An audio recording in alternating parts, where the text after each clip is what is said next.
गत काली राति 10टा जहाँकि गोटे बड़ दुर्घटना घटिला मर्महत दुर्घटना जहाँ नहीं ग्रामवासी शोक प्रकाश करुचंती जे रही ना हूँ कैलाश मलिक जोटि की बजार रु घर को फेरुवा बेले जोटि की पाटुली छकरे गाड़ी ओजना गाड़ी धक्का दबारू तांकर जीवन चलीगला किंतु दुर्भाग्यर कथा जे ग्रामवासी बारंबार गलीबल जहाँकि दाबी करुवा बेले ये सरकार रही सरकारी बाबू माने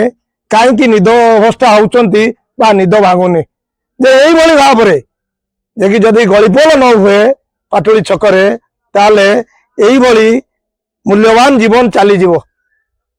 सरकार दायी रही ना ये परिवार जो क्षति है अपूर्ण क्षति है किए परिपोषण करिवो ना सरकार तांको परिपोषण करिवे ना ये निरीह जीवन चलीगला परिवार को किए दाना गंडे देवे ये हूँ आज्ञा आम सीधा सड़क कथा हूँ ग्रामवासी जहाँकि ये किभली भाव में परिवार चले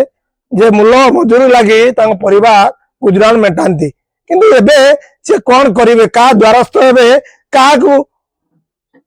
गति प्रतिपोषण हे आपण मान सीधा सड़क से ग्रामवासी कथा हवा जे कौन कहते प्रकृतर परिचय नवा आउ से कौन कहते ग्रामवासी हिसाब से से बारंबार गलीपोल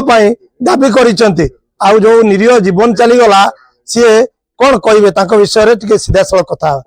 मु अमूल्य कुमार दास काली राति 10टा 10:30 हम से कलासाई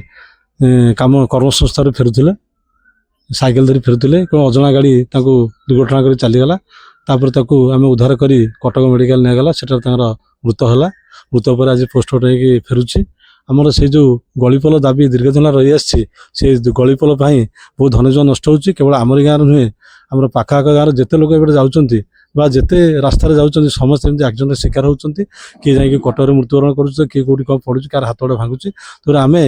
दीर्घ दिन दाबी जो गलीपोलटा आम अच्छे अंडरपास अच्छी करने सरकार दृष्टि आकर्षण करुचु से अंडरपास हेले आगामी दिन में बहुत धनजीवन नष्ट हो निश्चित बर्तव जो परिवार टी अपूर्ण क्षति है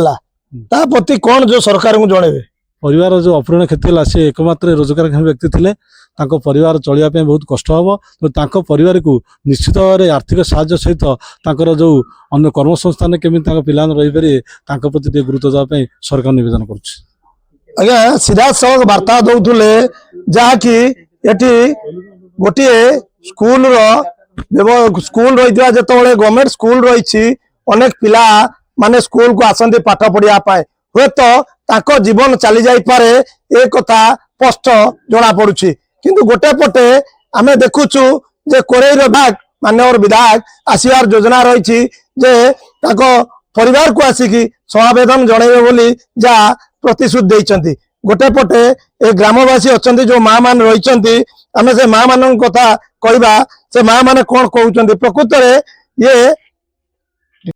आम से माँ मान कथा कहवा से माँ मान वार्ता रखा प्रकृत में ये परिवार टी किभली भाव में चलो जे परिवार को समावेदना जनवाई सरकार जो रही अधिकारी माने ये किभली भाव में सहयोग करेंगे सीधा सड़क कथा परिचय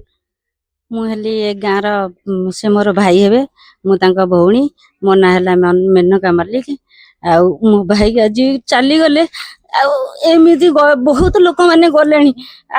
परिवार को सी पोषुले यही परिवार कौन करेंगे गवर्नमेंट कौन शुणा ना सरकार एगुड़ा शुणी पारे कि तेणुक आम भावुँ समस्त 3 खंड गाँ भल जमी गलीपलटे करूँ 3 गाँ सुरक्षित हूँ गोटे जीवन आमर कहनी 5टा जीवन कह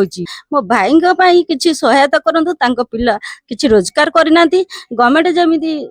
सहायता कर झीटे अच्छी बाहला झी आ पुटे केमी उपकृत करेंगे गवर्नमेंट उपर आमर एति अधिकार खोजुचु आती अधिकार गली पलटा करूँ कहीं करूना कहीं निदर सही पड़ुं गवर्नमेंट कौन पाई सहायता करूना गलीपोल बारंबार से जगार आमर गलीपोल हो नहीं बारंबार लोक दुर्घटना गवर्नमेंट कौन देखी पारुनी ना से शुणा होनी शुणा है से कहीं चाहूना କଣ ଚାହୁଁଛନ୍ତି ଲୋକମାନେ ଏମିତି ମରିଯାଆନ୍ତୁ? ଆପଣ ମାନେ ଦେଖୁଥିଲେ କିଭଳି ଭାବରେ ତାଙ୍କ ଭଉଣୀ କିଭଳି ଭାବରେ ବାର୍ତ୍ତା ଦଉଥିଲେ, କିଭଳି ଭାବରେ ଅନୁରୋଧ କରୁଥିଲେ ସରକାରଙ୍କୁ ଯେ ସରକାର ଯଦି ଏଇଭଳି ଭାବରେ ଯଦି ଗଳିପୋଲ ନ ହୁଏ ତାହେଲେ ମୂଲ୍ୟବାନ ଗୋଟି ଗୋଟି କରି ଏ ଗାଁରୁ ଜୀବନ ଚାଲିଯିବ। ସତରେ ସରକାର ଆପଣ କେତେ ତତ୍ପର ରହିଛନ୍ତି ଏ ଯୋଉ ଗଳିପୋଲ ପାଇଁ ତାହା ଆଜି ଜଳ ଜଳକି ଜଣା ପଡୁଛି। କିନ୍ତୁ ଯାହାକି କୋରେଇ ମାନ୍ୟବର ବିଧାୟକ ଏଠି ଆସି ପ୍ରତିଶୋଧ ଦେବା ପାଇଁ ସେମାନେ ଦାବି କରିଛନ୍ତି ଆଉ ବିଧାୟକ ଆସିବେ ବୋଲି ଯାହା ସ୍ପଷ୍ଟ ସୂଚନା ଦେଇଛନ୍ତି। ଯାଜପୁରରୁ କଳ୍ପତରୁ ଖବର ଓଡ଼ିଶା।